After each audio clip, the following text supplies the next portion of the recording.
bought this house sight unseen. Water feature. The previous owners left everything behind. A house full of belongings, a shop full of tools and equipment, and an old pony barn full of classic car parts. It's on a beautiful piece of property, but all the buildings are collapsing in total disrepair. Considering I put everything I have into this property, I don't have a lot of choice except try to bring it back to life. But one piece at a time, one stick, one board, we're gonna put this place back together. What is that? So welcome aboard, and thanks for joining me on the biggest project of my life. Man, it is bright. It's bright and early. Off to another fun-filled day at the ranch.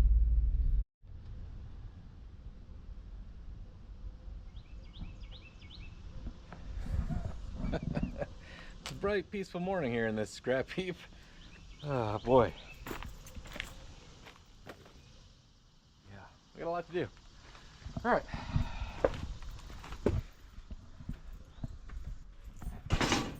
Oh man, I am still tripping over stuff, but I am glad I took the time to clean up yesterday.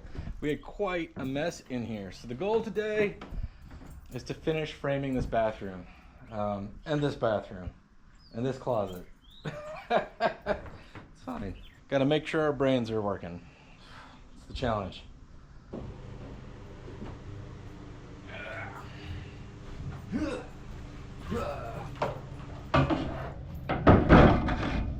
Instead of actually getting anything done, first thing, we just kind of rearranged the shop. This is going to save my knees. We've been working in here since I got the floors in, and that is a lot of sawdust, and that is a lot of me crawling around. This can be the lumber yard, but being able to just pick up wood and put it on the saw, that's gonna make my life mo better. Now let's start actually doing something. We've got to make a closet opening. We got to open up the bathroom door, and we got to close in whatever this door used to be, hopefully making it all better.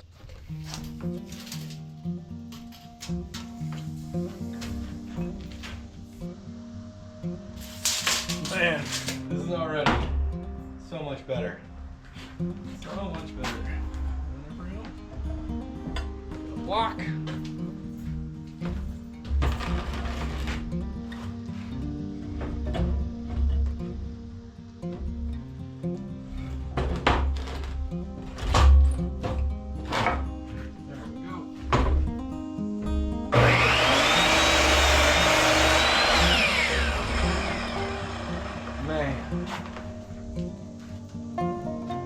I should have done this a long time ago, but there was no room to do this a long time ago. No, there probably was. Should have done this a long time ago.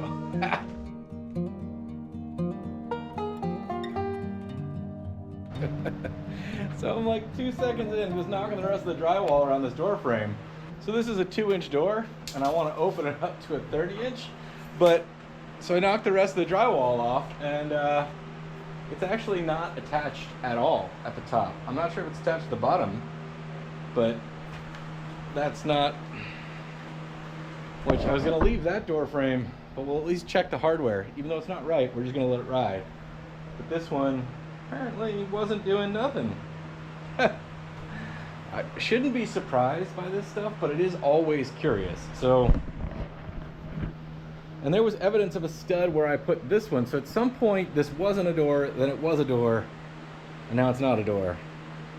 When I got the house, it wasn't a door, but they never reframed it. Fascinating. This house has lived many lives, and many Bubbas have been here.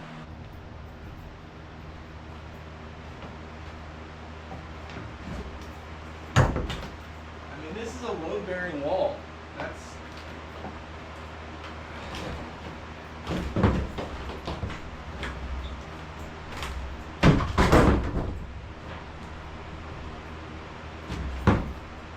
wild. Wild. All right.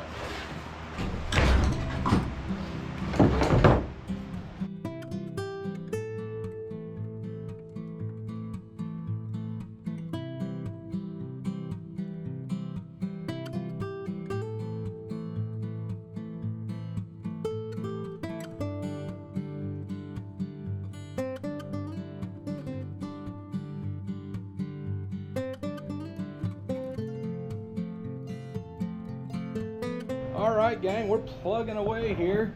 We got a bathroom door frame out, we've got a closet door frame out, and this is kind of gonna live as the main door to the bedroom frame out.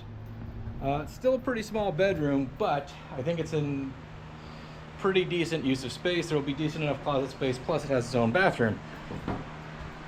Plus I'm not gonna be living in there. I'm gonna hopefully live in the master bedroom that needs to be totally built from, oh, that empty dirt area. Anyway, all we're doing is building boxes, gang. We're gonna try and make them as square as possible. We got room for a vanity. Toilet will land somewhere about right there. And then from that point, I just measured that way. Made sure I gave myself a little bit of extra room to put in a 34 by 48 shower pan. So I'm gonna go ahead and frame this back wall out, which is gonna divide our closet from our bathroom.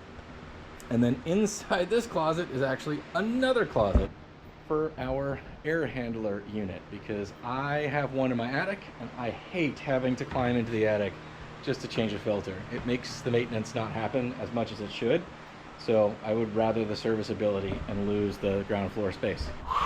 Boy, howdy. And it's getting hot, so I need to do this before my brain melts, which is like imminent.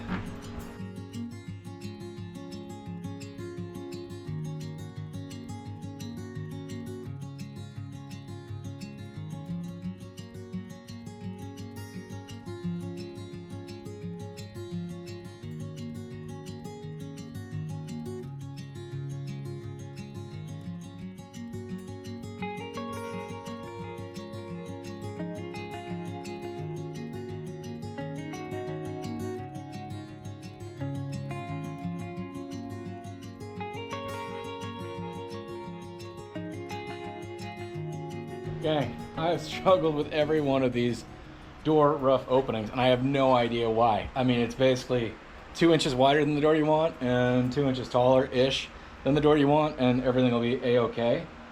But I've just gotten it wrong every single time. There is something about the math in this room where I can't take 34 inches, which is the rough opening for a 32-inch door, and add 3 inches to it, which is 2.5 inches. I just can't do it. I've gotten it wrong every time. I know it's 37. I'll go cut it and it'll be wrong. I don't know. That's one of the few things I've actually done. I can frame a rough opening of a door. Like, well, apparently can't. I mean, I can on the 3rd try, but I used to be able to on less tries.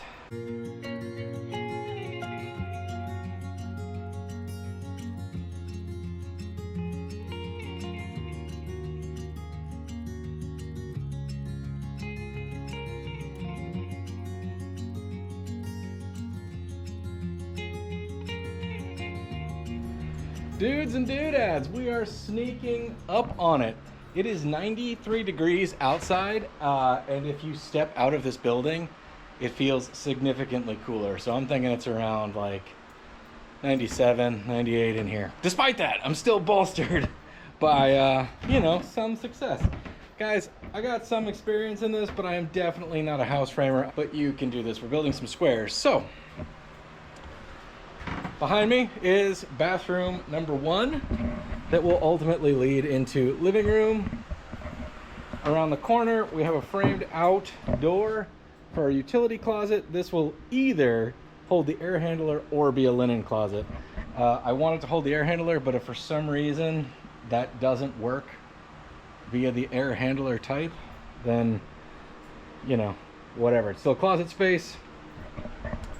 You can see I framed this stuff on edge. Because this is just the back of the closet for this bedroom, I wanted to get as much space as possible while still hopefully leaving enough space to leave the utility air handler furnace on the main floor, meaning not in the attic, because there is only one floor to this building, for accessibility, so that I can maintain it, change filters, all of that stuff easier. It's a pain to go into the attic. So this bought me basically 2 inches of depth, which does make a big difference. We can fill this gap right here with sound deadening material and then drywall on both sides, and we should be good to go. And once we magically arrive in this bedroom, we've opened up the doorway. This will be the door to the bathroom in here. We'll have a vanity, a toilet, and a shower stall. We still have some work to do on the exterior wall. We got to poke a hole here for a window. We got to close up this window and poke a hole over there for a different window. I think it's time to take a little break, have a little coffee, and then I got to come back and put all the screws in the subfloor, walk around everything, and just make sure we have all the screws where they belong. Clean up and get to the dump before they close. That's the plan, team. All right, we got a full truckload. Storms are rolling in. We're at the end of the day. The dump's day, not our day. We almost pulled right up to the scale, so that's good news. There's definitely a line over in actual unloading land, but that's because most of the people that show up here are first timers and they don't know how to back up a vehicle. It's not even about unloading. They just don't know how to back up. Anyway, we'll be done eventually.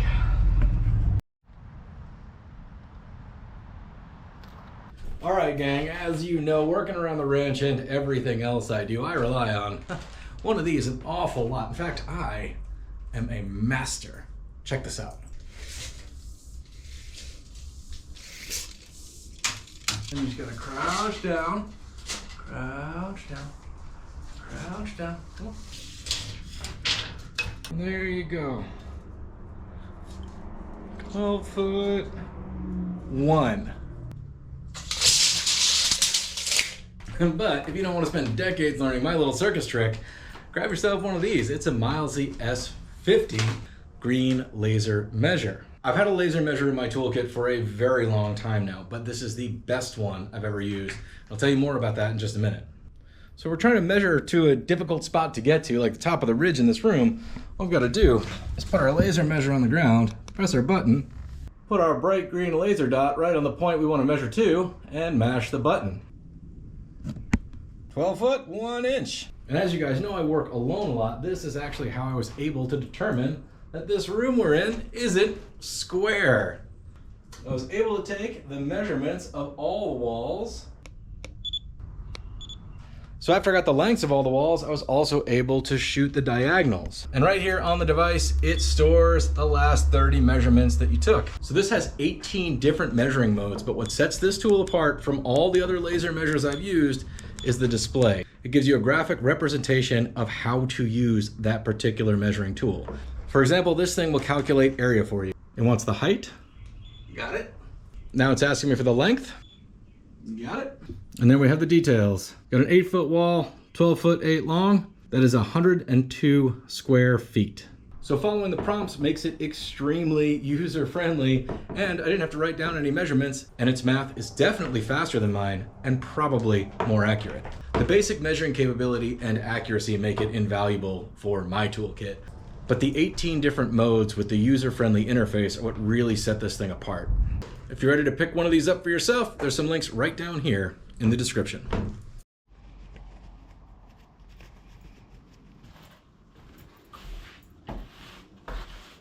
Oh, hi there. Another summer day is coming to a close, team. It's kind of a wild thing. In each individual day, it does not feel like I'm accomplishing a great deal. But at the same time, it wasn't that long ago that this room was collapsing, falling down into the earth, but also had 1,000 pounds of cracked, broken tile and had been just left alone for over 20 years. Now we're standing on a floor and we've got newly framed walls and our ceiling is being supported. And I mean, in every way, it is better than when I found it. Is it perfect? No. It's gonna be all right though. Is there gonna be some quirkiness to the out of squareness of this wall and room? Maybe. But you know, as guests use the facilities, they can contemplate if they're in a fun house or if their eyes are deceiving them, you know?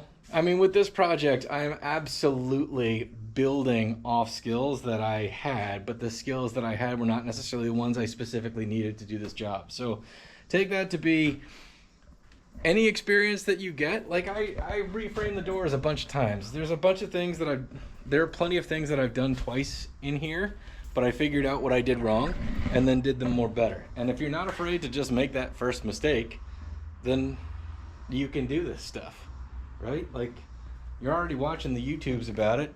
Read a book, do some studying, and if you can't find the information you need, make it up. And if you're wrong, well, fix it, you know? And just because it's not perfect doesn't mean it's not right enough. And just because it's not right doesn't mean it's not okay. You gotta know the boundaries, and you need to learn them by discovering them. I mean, experience is nothing more than making a bunch of mistakes. So at least that's my experience. We're DIYing some DIY stuff today. So we're gonna turn this pile of parts, hopefully, into what looks more like a plumbing drainage system by the end of the day. Like I said, I've never done this, but with all of my DIY projects, I study a lot because I want to learn how to do it, but that doesn't mean I have a lot of practical experience. I've fixed a decent amount of plumbing, so I'm familiar with the bits and the bobs and how to glue some PVC and all of that stuff, but we're building this layout from scratch that has to attach to the main drain that's right below my feet right now. So to do that, I studied a lot on YouTube, same as you guys probably are doing. I also purchased this book, The Plumber's Handbook. It's very expensive and it's very technical. I recommend getting it, but I also probably recommend other sources because it's kind of a textbook.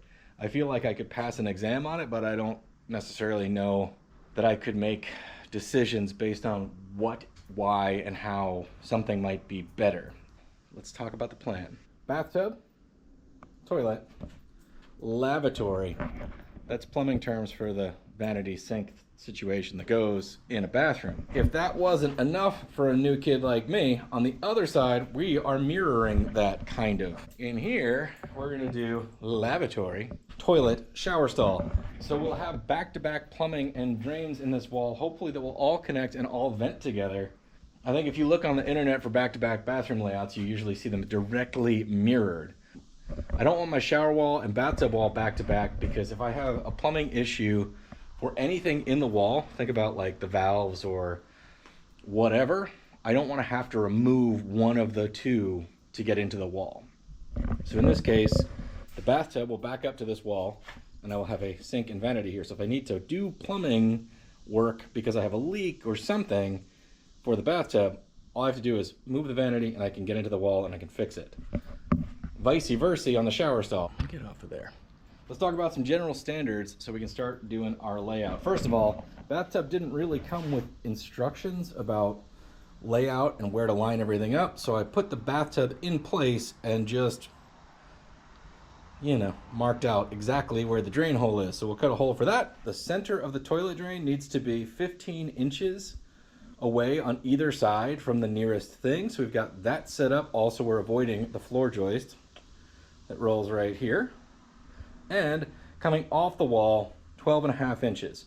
That is 12 inches from the finished surface, imagining half-inch drywall. Unlike the bathtub, the toilet folks are really trying to help you out. I picked this up at the big improvement store. It tells you to confirm all this stuff before you open the box. What size toilet bowl do you want? Do you want the little round one or do you want the elongated one? The rough-in location for the bathroom, this one is 12 inches from floor to wall bolt connection. It says it right there. The other option that they sell is a 10-inch. It was on the shelf, so be careful about that. And then height, standard or chair. That's interesting. I don't think I really noticed that I got the chair. Fine, it's great. Sure. What's the difference? Okay, it's fine. Think that's what we want? I don't know. It's funny, I'm telling you guys to confirm that. It's telling me to confirm that. I didn't even realize there was a difference between chair and standard. See, we're learning. We're learning as we go. Chair sounds great. I just had to give it the old Google. And a standard toilet height is like 14 inches, and that is like 16 inches. We are shoehorned in here, but we're legit. So we have a floor joist right here because they're running 16 inches on center. This is my line for my bathtub. And I am basically on the nose, 15 inches. And I bought several different kinds of toilet flange. And I can just barely shoehorn that one in without getting next to the joist. Let me explain. So there are enough toilet flanges, aka closet flanges, to confuse a guy. In fact, I've bought probably, you know, a lifetime supply of all the different ones. I figure if they sell them all, they're all gonna work because I can't find enough information to prove me wrong. So, because of the tightness of this space, and I want to be on this side of my floor joist, the original purchase was for 4-inch lines. I figured I could just run those because why not? It's a short run. But then that offsets everything too far, too close to the bathtub. So I got these other ones, which is for a 3-inch line, which is standard for a toilet anyway, and a 3-inch PVC pipe slides inside that. So this measurement is my widest point, and that makes this actually fit right next to the joist the way that I kind of need it to keep all the clearances about standard. So my framing square is way too rusty to read, so I got a tape measure on top of it. There we go, 12.5 inches. That's 12 inches from the finished wall, meaning 1/2 inch drywall. So my flange is just shy of 4 inches OD. I have a joist right here, which should be theoretically 3/4 on each side of this line, right? Making 1.5 inches, which is the dimension of my 2x8 under there. So if that's 4 inches, if I come 3 off of that joint, that should leave me 1 inch, which is an extra 1/4 from my joist. And we're at 18 inches from the tub to the seam. 3 inches, do calculus, 15. We are right on it. Hope I don't miss. Dang it. All plumbing projects take 3 trips to the store. Bare minimum. I just learned that from experience. I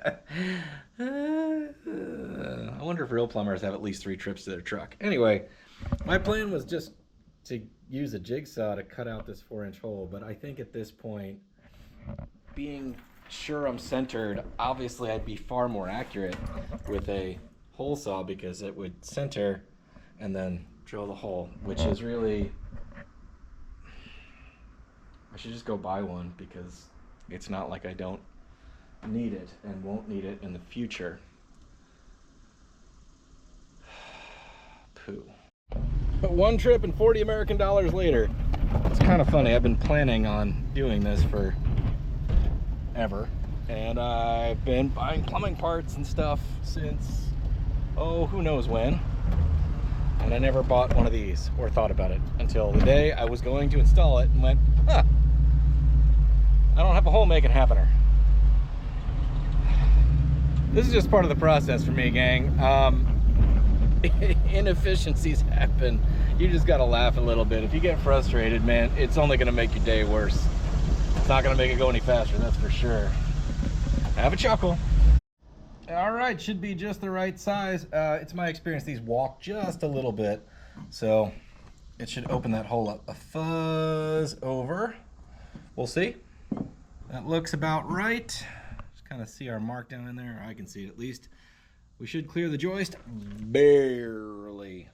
All right, we're all queued up. You do have to be careful with these things. They will bite on there and take you for a ride and try to like snap your wrist or spin you around and fling you off like you're riding a bull. So you don't want anybody to see that happen. So turn the drill down to slow and then kind of, you know, brace yourself a little bit. It's not the worst thing, but don't be surprised by it. Here we go.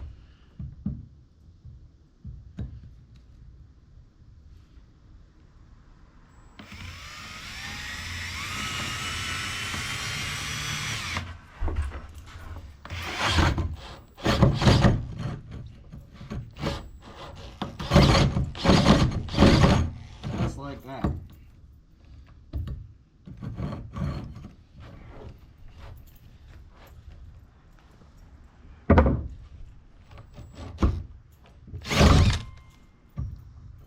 Jeez.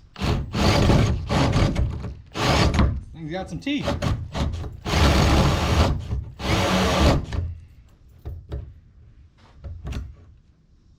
I got that on slow. I'll try it on high, see if it does better.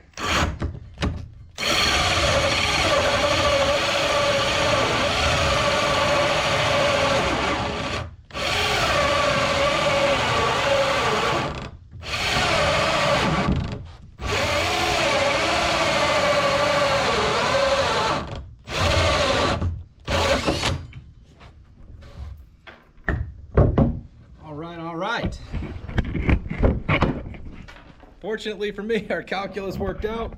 We're about a 1/4 inch. Let's drop the flange in and see how we did here. Clean all that up later. Flange drops right in. We triple checked our measurements. We're gonna quadruple check them. 12.5 to the center, and we're arguably 15 from the bathtub. I shouldn't be so excited, but there's clearly zero room for error here. Guess we should go do the other side. This one's a little bit more forgiving because we have a vanity here and I have more than enough room for the shower pan on that side. But we are right against the joist again, so we're gonna keep these two back to back. While we're in hole drilling land, let's do it. All right, everything checked out on this one.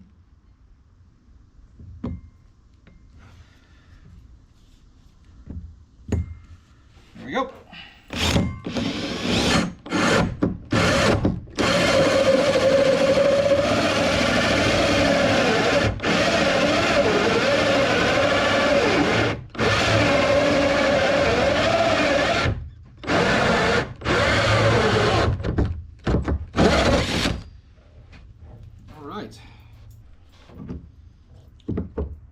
Clunk. How about it? It's been a long time getting ready to get started, so I'm actually really pumped about this. I think I'm gonna go spelunking and just rough this in with my parts and pieces just to see what direction we're headed and then the best way to tie in. I've designed this plumbing system like 3 ways on paper and with these parts building a puzzle, but I really don't know which one's gonna be the best for this situation until we're actually under the house, kind of like laying it out. You'll see. All right, gang, we are in the very dark shop right now. Grab a couple little pieces of flooring. I will explain you in a minute. There's the old Datsun. So I'm grabbing a couple of these to make spacers for the toilet flange because there is a brand new product on the market that we're going to try in here for the flooring, which is basically a laminate style flooring like this, but it's made out of vinyl, so it's totally waterproof. It is rated to go into a bathroom or a kitchen or whatever, which is not really the case with this. I mean, I'd use this in a kitchen, but not really a bathroom. The particle board that the base layer is made out of, if and when this stuff absorbs water, it will swell.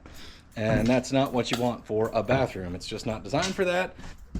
Hopefully the beauty of this new product is it snaps together the same way those flooring pieces do. So a do-it-yourselfer like me is gonna have a much greater chance of success than learning how to tile. Tile is an art form, it's a craft. Tile work is beautiful. I like tile, I can't afford it. So we're gonna have an alternate. But this is basically, this is similar in idea to what we're going to be using, at least in its construction, the tongue and groove, the snap together, and the thickness. So I can put a plate in here, and that will get my toilet flange at the right height. There we go.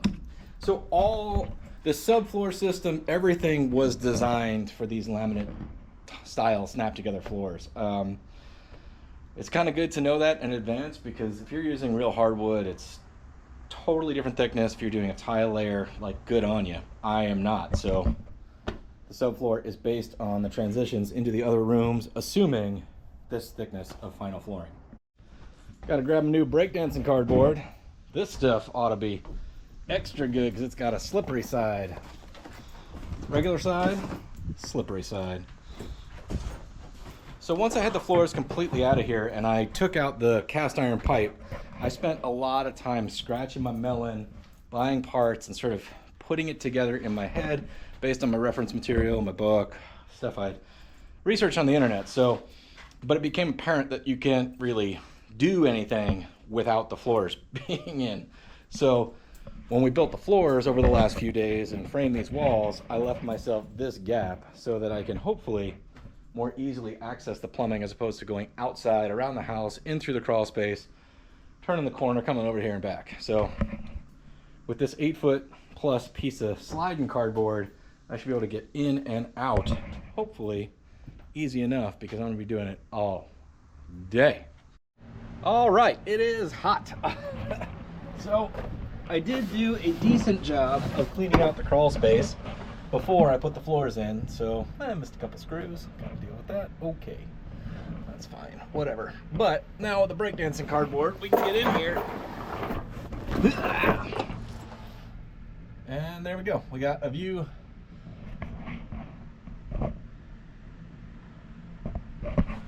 So now let's just put some puzzle pieces together and see where they want to go.